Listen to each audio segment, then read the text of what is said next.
Good morning everybody. So, long time no voiceover yata ako kasi sobrang busy ko nowadays kasi I go back working. So, wala akong masyadong time mag-edit ng mga videos kasi sobrang busy.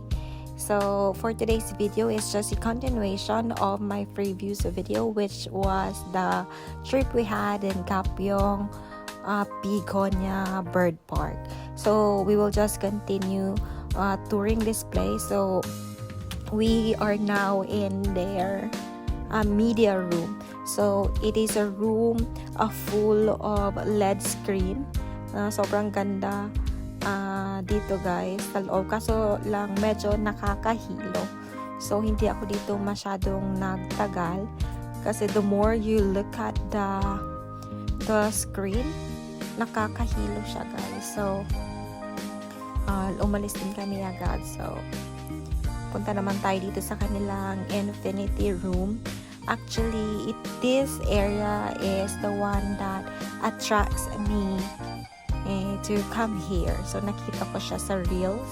Sabi ko, wow, sobrang ganda. So, tingnan nga natin kung maganda talaga. Kasi sobrang ganda ng reels na nakita ko. But it was okay.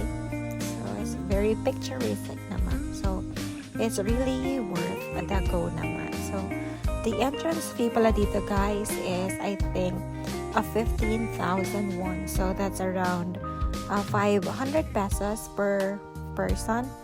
And maybe sa kids, hindi ko alam sa kids guys kung magkano, but 15,000 won for each person, yung entrance fee.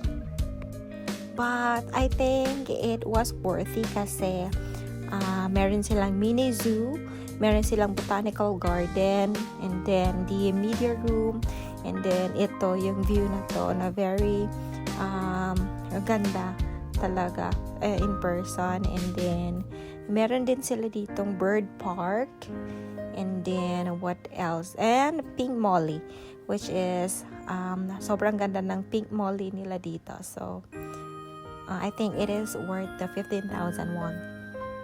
And ito naman yung kanilang mirror room. So, hindi ko siya dito gusto guys kasi the hanging flowers, the hanging plants are fake. So, hindi siya ganun kaganda. Kasi nga, I do not see the concept of hanging, fake plants. So, hindi rin kami dito masyadong nagtagal and lumabas na din kami agad.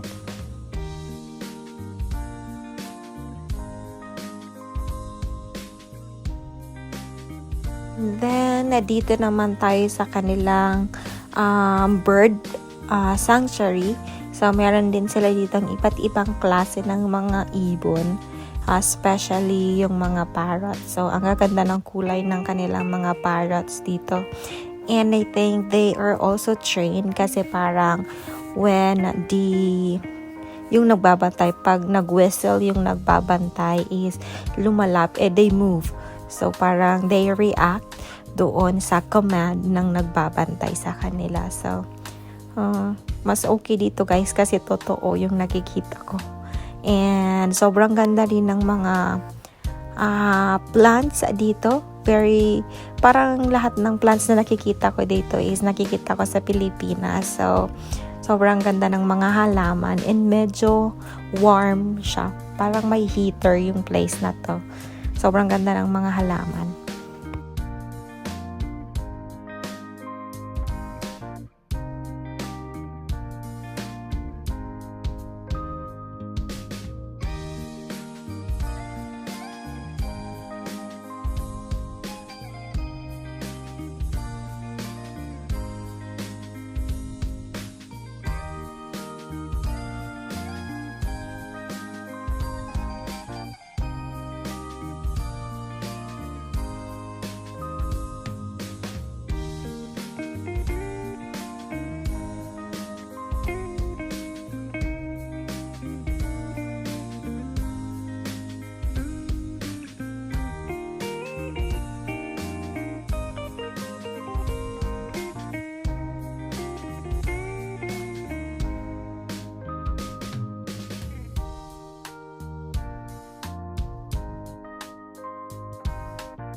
And after the bird park is lumabas kami ulit dito sa kanilang Pink Molly Park.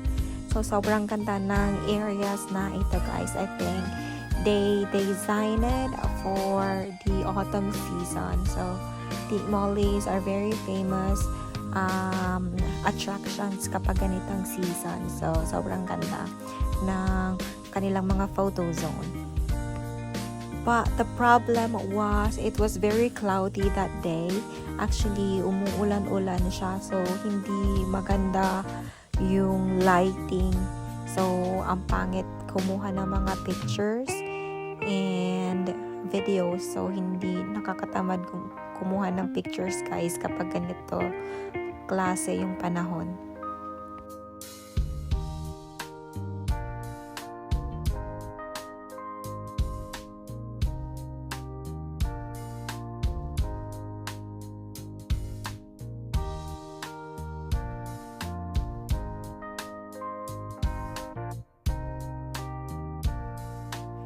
And that is all for this place. So for 15,000 won per person is mayroon ka ng Pink Molly, mayroon ka ng zoo, a measure room, infinity room, a mirror room, ano pa ba, a bird park, and ano pa ba, and a very beautiful view.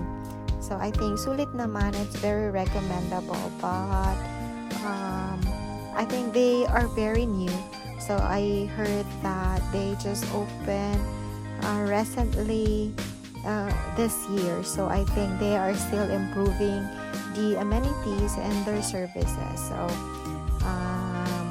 try and go visit if you have time kasi I think it's worthy naman, especially their Pink Molly this season. So ayun lang guys for today's videos, and see you on the